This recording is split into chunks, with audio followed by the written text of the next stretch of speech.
As an introverted small business owner, how do you succeed at networking without changing who you are? Let's do this together. Take a second to think about the last time you were out networking. I mean, let's face it, for the average introverted small business owner, we'd rather get a root canal than go into the networking room. Why? Because we feel like networking is mostly transactional. We see those extroverts walking into the room going, do you want to buy from me? You want to buy from me? What about you? What about you? And that is the last thing that we want to be doing. However, if we don't behave like that, then we tend to do what is called aimless networking, which is having these shallow conversations with business owners that they say what they do, we say what we do. No one really shows much interest. We may even downplay what we do to make it harder for them to show interest. And then there's that exchange of business cards where we then excuse ourselves to go out to the bathroom or to go to the bar to get away from them and them from us. And we then tell ourselves when we get home with our pile of business cards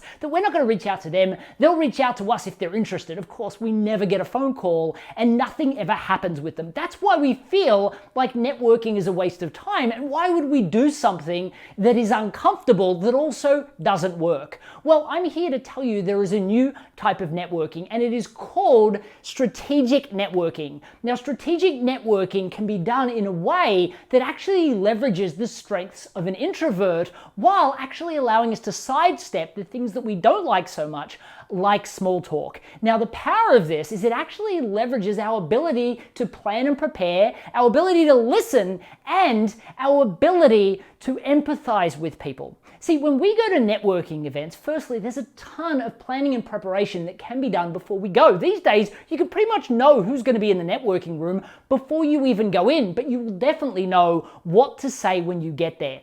Now, the first thing I tell the average introverted small business owner to change in their conversation is the way they talk about what they do. Usually, the average person introduces their functional skill and then will either move into talking about their credibility or the type of client that they work with. Something like saying, I'm a graphic designer and I've been featured on Forbes, and I tend to work with clients that have unique products. What that sounds like, and I know that the average introvert doesn't like to sound this way, but they sound like, hey, I'm trying to get you as a client because I'm trying to buy a brand new motor car and I really think you can help with that. Now, of course, that's the last way we want to sound, but think about the way we're communicating what we do. It's so I.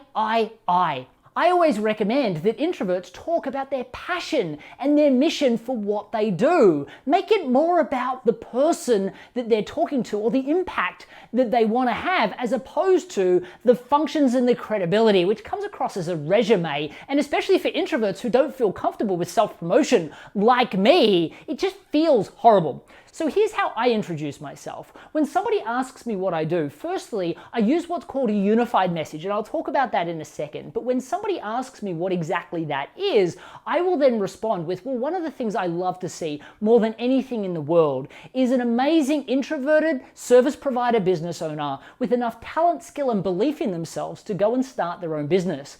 But one of the things I just hate to see, and I say it happens so often, is these people end up stuck in this endless hamster wheel of struggling to find interested prospects, trying to set themselves apart, trying to make the sale, believing that people only care about one thing, price. Now, do you know anyone like that? Now, of course they do, especially if I've done my planning and preparation beforehand. So when they respond with yes, I then say, well, I'm on a mission to help these introverted service providers realize that they can make amazing money doing what they love, but not by focusing on getting better at their functional skill, because usually they're amazing at that, but instead by focusing on the three things outside the scope of their functional skill that'll allow them to create the type of business that revolves around them, their family, and their life, not the other way around. Actually, let me give you an example, and then I'll move into a story. Now, here's what's different with this. I haven't talked about me, it's not braggy at all. I've talked about the way I serve others, the things I care about, and think about the energy difference. It would be very hard for me to say passionately that I'm a sales and marketing coach that has worked with organizations as large as Intel, but specialize in helping small businesses obtain rapid growth. But talking about what I love to see, what I hate to see, and the mission that I'm on, it's compelling. People are like, wow, I'm like that. Or they know someone. No one wants to introduce somebody to somebody else that doesn't fill them with energy. But if you share your passion and your mission for serving others and don't make it all about you, all of a sudden you'll have an impact like they've never experienced before. As I said, you then move into a story.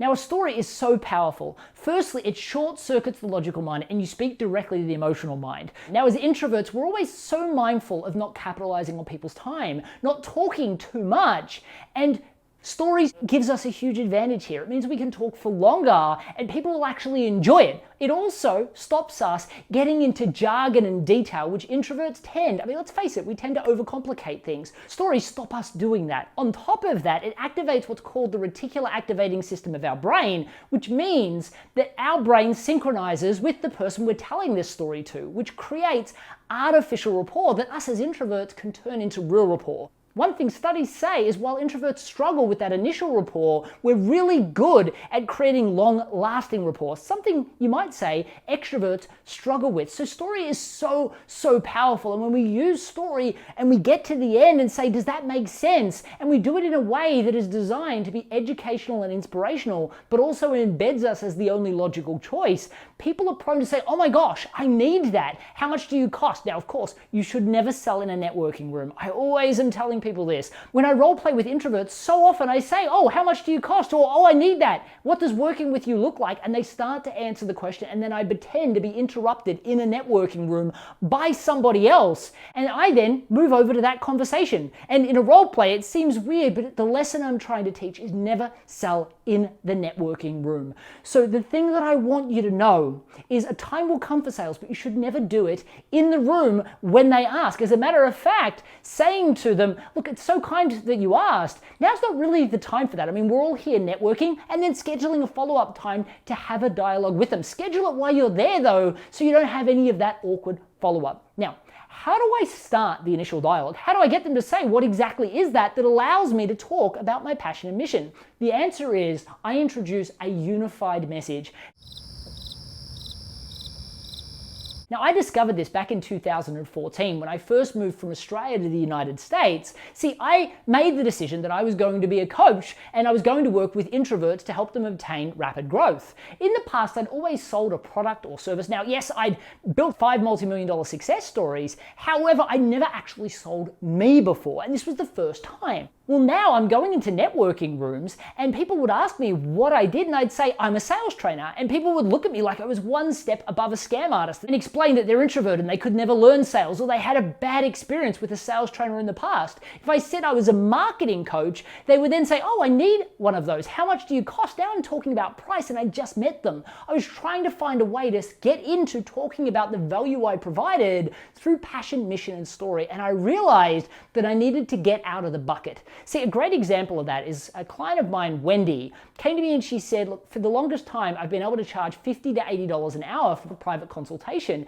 But now there are so many people moving into California trying to charge $30 to $40 an hour to teach Mandarin that I'm struggling to keep my current clients, I'm struggling to get new clients. Not only that, there's now competition in China offering to do it for $12 an hour and technologies that are available where I can teach you English, you can teach me Mandarin, we just won't charge anyone anything. So she's competing against free.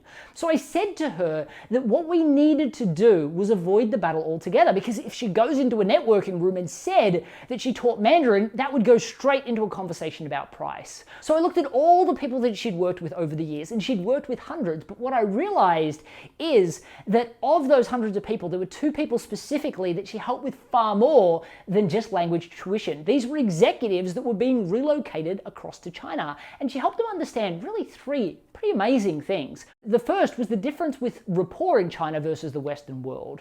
In the Western world, we might try and sell something, and if we're bad at our job, we'll say something horrible at the end, like, do you want to move forward? And we'll hear yes, no, or everyone's favorite, let me think about it. We know if we check in a week from now and they still say they want to think about it, we're not getting that deal.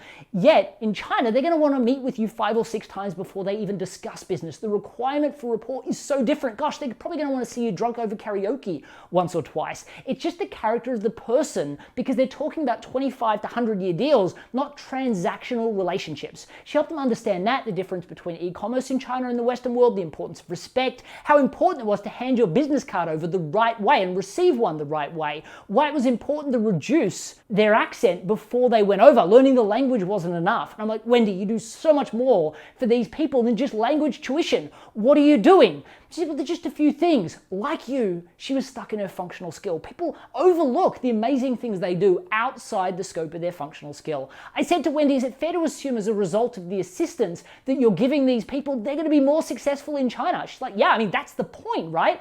I said, great.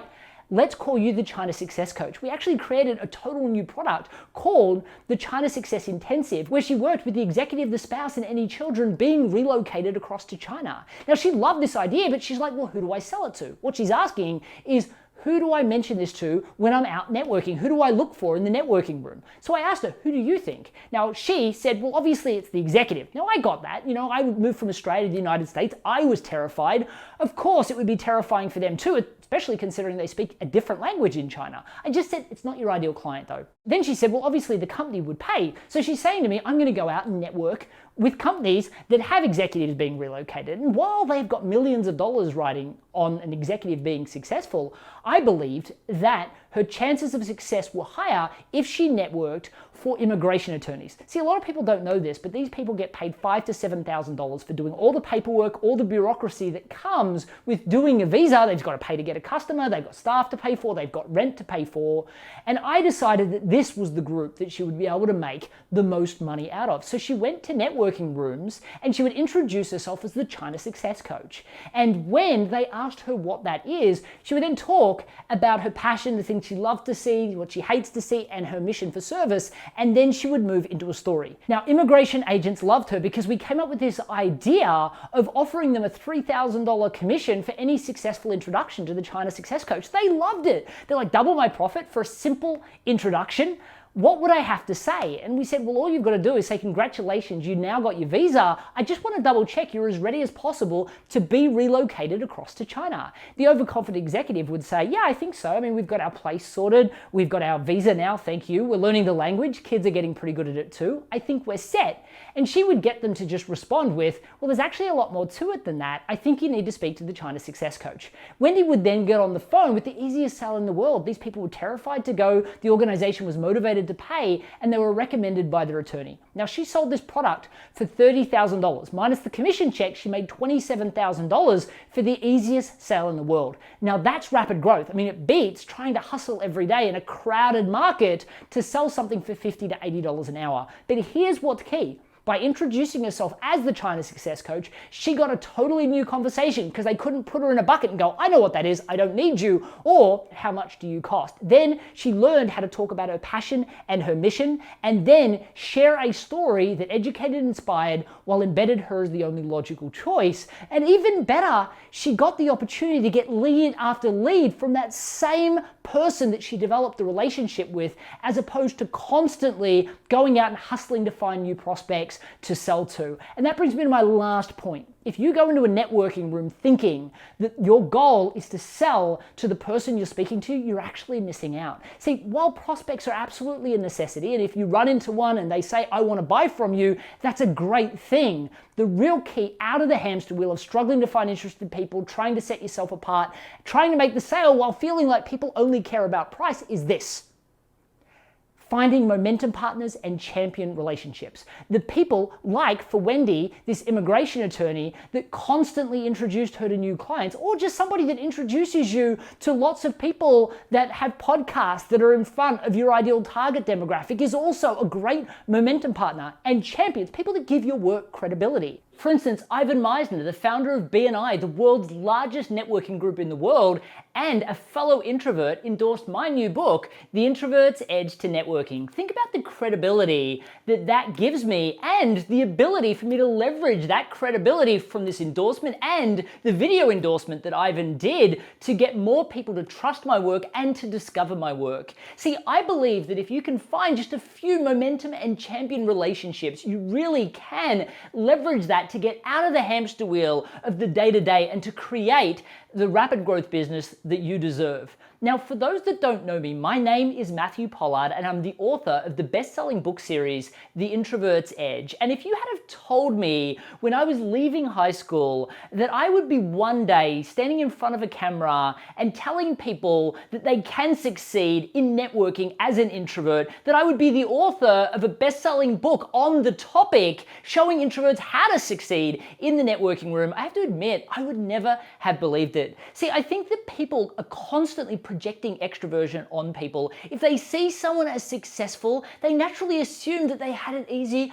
growing up. See, in late high school, I had a reading speed of a 6th grader. I was so introverted, and luckily enough, I got diagnosed with this thing called Irlen syndrome, which basically means I put on a pair of funny colored lenses and miraculously I can learn to read. Not like everyone else, but I could start the process of learning to read. So for 2 years, I hustled and I actually got into the top 20% of my state when I graduated, but I was exhausted. I had no idea what I wanted to do, and my self-confidence was beaten down. I always felt like the slow kid. I now had these funny colored lenses, I had braces, I had horrible acne. I struggled to talk with my own friends, let alone anyone else. But because I lost my job just before Christmas, a job doing data entry, I fell into sales and learned a system for selling, and then later learned a system for networking as an introvert, and I went on to be responsible for 5 multi-million-dollar success stories. It was the ability to discover these systems that I now share with other introverts all over the world through my books that allowed me to truly be successful and has allowed tens of thousands of other introverted small business owners to also be successful. And that is exactly why I want to help you. I want to help you succeed as an introvert because I'm passionate about helping you realize that you're not a second-class citizen. We as introverts are not second-class citizens. Our path to success is just different to that of an extrovert. We're different, and we have to embrace that. That is why I want you to download the first chapter of The Introvert's Edge to Networking today, so I can show you why you can excel as an introvert in the networking room and all of these so-called extroverted behaviors, as well as learn the exact step-by-step methodology that you need to excel at networking. So click on the link below, get your first chapter of The Introvert's Edge to Networking today, and let's transform your business. Cheers.